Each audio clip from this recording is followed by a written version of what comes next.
Lux presents Hollywood.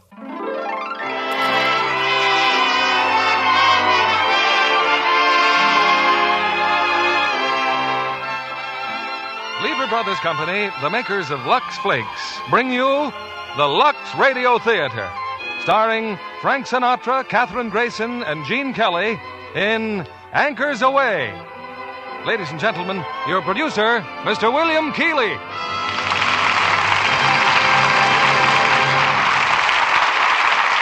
Greetings from Hollywood, ladies and gentlemen, and to that, may I add very special holiday greetings.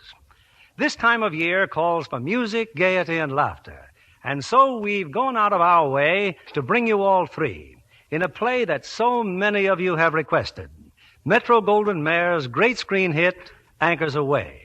And to do it full justice, we present its three original stars, Frank Sinatra, Kathryn Grayson, and Gene Kelly, in a delightful comedy romance highlighted by unforgettable songs. Songs I'm sure you'll all be humming as you leave the theater.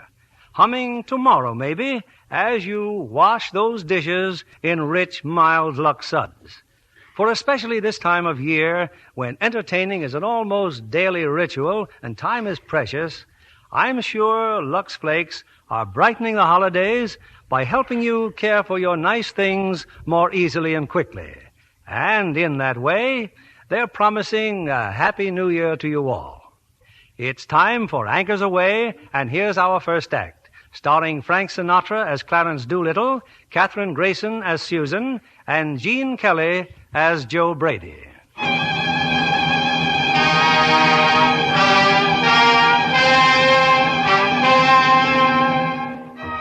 It's toward the end of the war, and one of our fighting ships has just dropped anchor in the harbor of San Pedro, California. Among the sailors granted a 4-day leave after 8 months at sea are Joe Brady and Clarence Doolittle. Joe, with his first step on shore, instinctively dashed for the nearest telephone. Clarence, as always, tagging at his heels. Gosh, Joe, looks like every sailor who got leave wants a telephone. Yeah. Hey, pipe down, will you? Hello, Miss Laverne? Miss Lola Laverne? Come on. Hey, shut up, you guys, will you? Yeah, can't you see he's talking to his girl? Is this the face that launched 1,000 ships? Yeah, it's Joe, all right. Hello, you beautiful creature. Hey, how do you like that? Well, it'll be a couple hours before I hit Hollywood, honey. Oh, I know what you mean, baby. Oh, can you wait? Boy, what technique? Well, let's decide that later, baby. After 8 months at sea, all I want to do is look at you for a long time. Sure, I'll hurry. Goodbye, honey. Thanks, fellas. Thanks. Really nothing at all. Nothing at all. Hurry up, the buses are leaving for Hollywood. Hey, here we go, Clarence. Oh, you beautiful, gorgeous things, you. Here we come.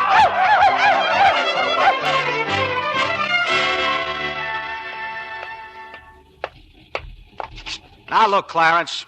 Ever since we got to Hollywood, you've been following me. You got a date, haven't you? Uh-uh. Well, I thought you... It's always been like this, Joe. Every time we hit port, all I do is go to the library. So you like books. What's the beef? Well, I thought it'd be fun to try something different. You know, like going out with girls. But, I don't know how to begin. Nah, don't give me that, Clarence. After all, you're from Brooklyn. Joe, even in Brooklyn, things can go wrong. What do you mean? Well, right from boys' high school, I went to the cathedral, see, and I was the assistant choir master. Oh. Yeah, right from there, of course, I went into the Navy. And I wouldn't tell that to anyone but you, Joe. Well, do you want a couple of phone numbers? Thanks, but I'd be too scared to use them. But when you mentioned Lola, I thought you'd Lola? Hey, are you kidding? Well, if I could go with you, I could learn something. After all, Joe, everybody knows you're the best wolf in the Navy. And besides, you gotta help me. What do you mean I gotta help you? Well, didn't you save my life when I fell overboard? Huh? I didn't ask you to save my life, so now you're responsible for me. So now How do you like this guy? Well, look, Joe, what's the sense in having your life saved if you can't have any fun with it? Well, look, if I find a dame for you and get you started, will you call it quits? Gee, that'd be swell, Joe. I'm certainly... Hey, Joe. Hey, look, that police car, Joe. Well, what about it? Joe, that cop... Hey, you sailors. Come here, you guys. Hey, wait a minute. What's the idea? Let's not have any unpleasantness, fellas. Now, just get in the car. Hey, what do we do? Look, I got a date. We'll tell you all about it at headquarters.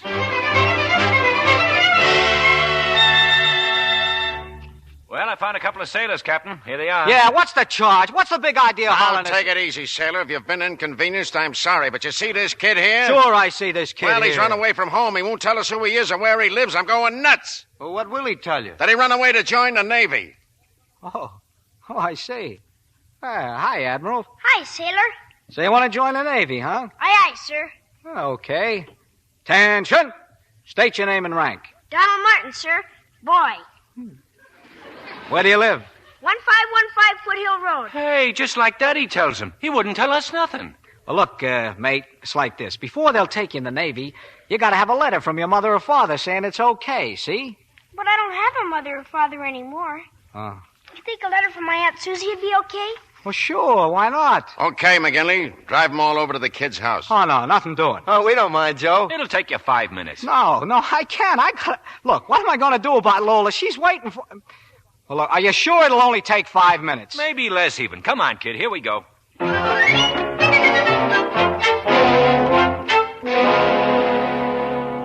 Okay, Donald, what goes? I thought you said your Aunt Susie was here. She lives here, but she went out tonight. And left a nice little kid like you all alone?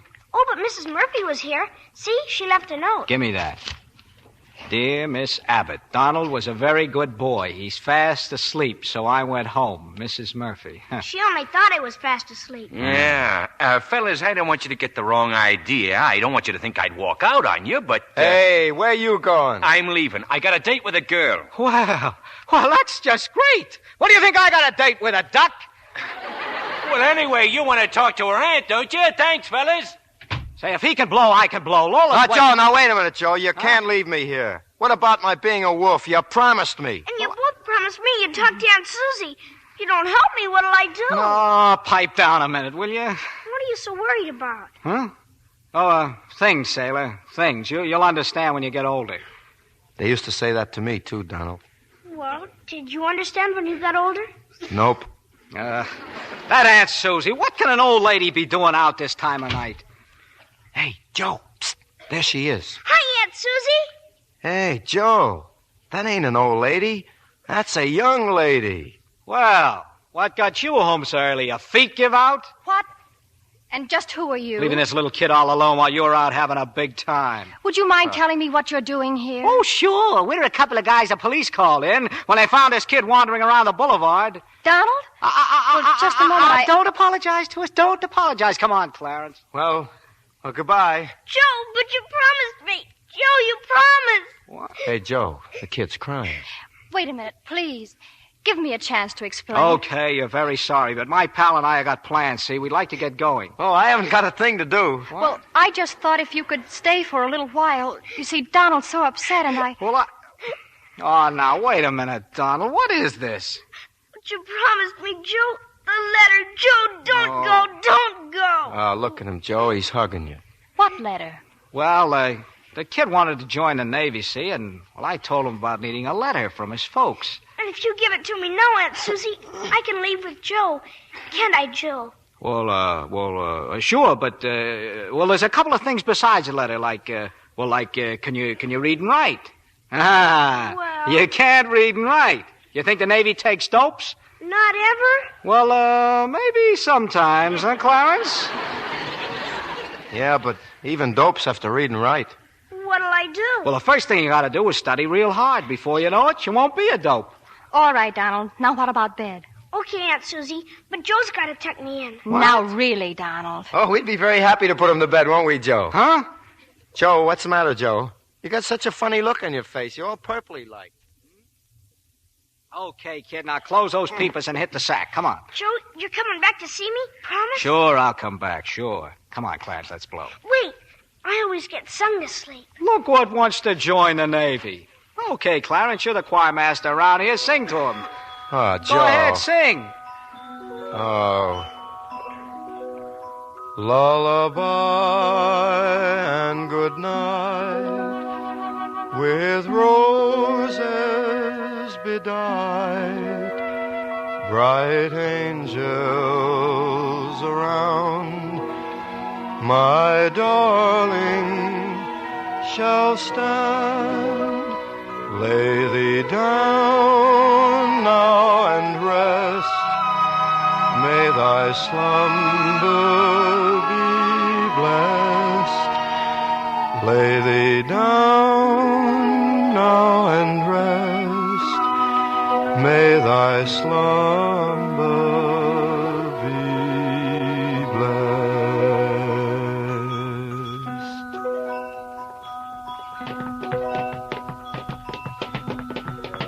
Well, he's asleep, Aunt Susie. I don't know how to thank you. Anyway, I've made some coffee and sandwiches. Sorry, we got to get going. Oh. Goodbye, Aunt Susie, and thanks. Thanks again.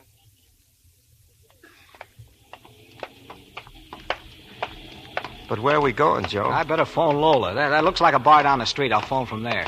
Joe, wait a minute. There's something I got to talk to you about. What? About getting a girl, I mean. Joe, I've seen the one I want. You mean... Oh, no, Clarence, no. Oh, Joe, remember, you promised me. Okay, I promised you, but I didn't promise you Aunt Susie. Now, come on, get in the cafe. I got a phone. But, Lola, baby, I know you're tired, but what do you mean it's for my sake? Huh? Okay. No, I'm not sore. I'll be by tomorrow. 10 o'clock? In the morning? Well, sure, Lola, if that's what you want. All right, goodbye, baby. Gee, Joe, that's tough. Yeah. Joe. What do you want? I don't want to keep messing up your plans, but... Well, we won't have to look for a girl for me anymore. We've already found Aunt Susie. No. I'm going to find you a dame that's a dame, see? But right now, we've got to find a place to sleep. Come on, we'll look up the nearest USO.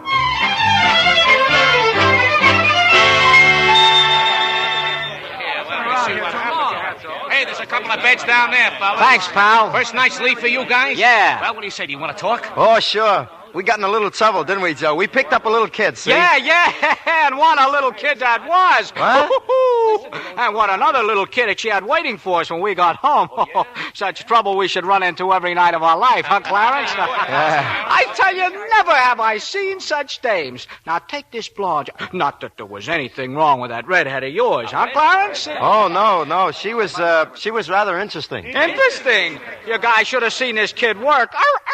Ooh. Well, come on, sailor, give. Well, we take the dames home, see? Yeah, you took the dames A little slow at first, a little slow, but, well, anyway, I asked my girl for a kiss. Oh, you did? And she says, no. Well, who won? You were these dames. What happened? Well, I'll tell you. I begged her. That's only the way he started. I pleaded. You should have seen this boy operate.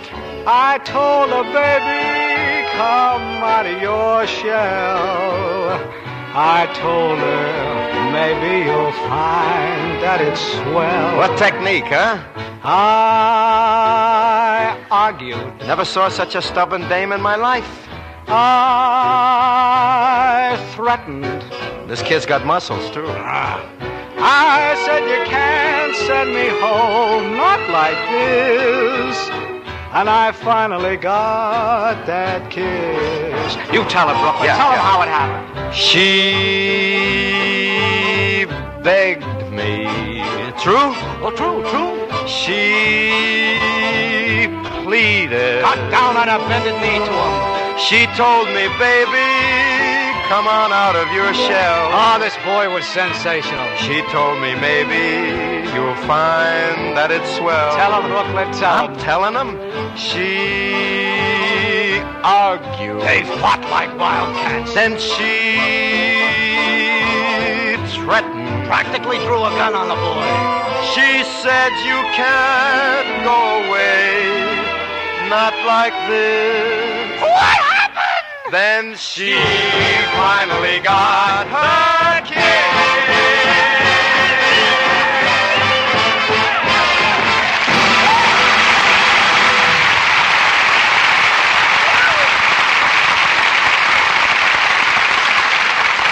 In just a moment, our stars will return with Anchors Aweigh. Why are you looking in the mirror, Libby? Oh, I'm wondering if I'm getting old. Here's Peggy Ann Garner, who was practically a child yesterday, having her first screen romance in Thunder in the Valley. That's quite a leap. Who's the lucky man? A 20th Century Fox chose Lon McAllister. Oh, it's a very touching love story with Peggy Ann and Lon playing the part of children of simple Scottish shepherds. And there's a dog in it who really wrings your heart. How does Peggy like growing up? Well, she says the hardest part of Thunder in the Valley was making her first love scenes for the screen. But in real life, she loves being grown up enough to wear the new look. And graduate from bobby socks to nylons? That's right. She still gets a kick out of dressing for a date in a long dress and beautifully sheer nylons. I hope she knows how to take care of her nylons. Well, of course. She follows the example of the studio and always uses Lux. A very sound idea, seeing that Lux Flakes make nylons last twice as long. Scientific strain tests prove that. Oh, Peggy Ann is a Lux fan. And no smart girl would ever let her nylons be washed with a strong soap or rubbed with cake soap. She knows those things make runs come quickly. Just what our strain tests showed. Stockings washed with Lux lasted twice as long. Well, the young fry like that idea. It's just like getting an extra pair of nylons every time they buy a pair. Let's suggest this New Year's resolution to all the women in our audience. For longer wear, give nylons nightly Lux care. We return you now to William Keighley. Act 2 of Anchors Aweigh, starring Frank Sinatra as Clarence Doolittle, Kathryn Grayson as Susan, and Gene Kelly as Joe.